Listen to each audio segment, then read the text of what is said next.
বন্ধুরা, আজকে আমি স্নেক প্ল্যান্ট নিয়ে বলবো। এই স্নেক প্ল্যান্ট অ্যাকচুয়ালি বিভিন্ন নামে বিভিন্নজন বলে। কেউ বলে মাদার্স টাং, কেউ কেউ বলে সেন্ট জর্জ সোড, আবার আমরা সাধারণত বলি স্নেক প্ল্যান্ট। অর্থাৎ সাপের মতো ডোরাকোটা দাগ এবং ফনার মতো যেন উঠেছে সেই হিসাবে।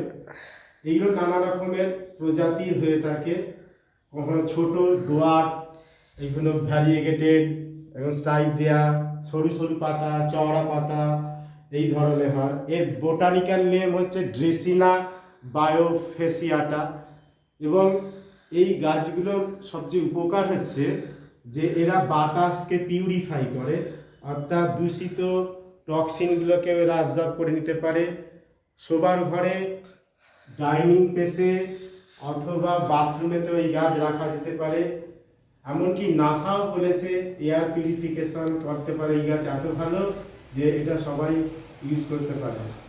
এই গাছের পরিচর্যা খুব একটা বিশেষ লাগে না, অল্প জল এবং অল্প সূর্যের তাপ পেলেই এই গাছ বেঁচে থাকতে পারে। তাই বন্ধুরা, আমি বলবো সবাইকে যে এই গাছ বাড়ির মধ্যে খুব ইজিভাবে হতে পারে। আর সবচেয়ে উপকারের হচ্ছে মেন্টাল হেলথ এবং মানসিক চাপও এই গাছ থাকলে কমিয়ে দেয়। এছাড়া এই গাছের ভেষজগুলো অনেক রকম আছে। আমি সবচেয়ে পিউরিফাইয়ের জন্য বলবো, বাতাসকে শুদ্ধ করার জন্য এই গাছ বাড়ির মধ্যে আপনারা অবশ্যই রাখবেন।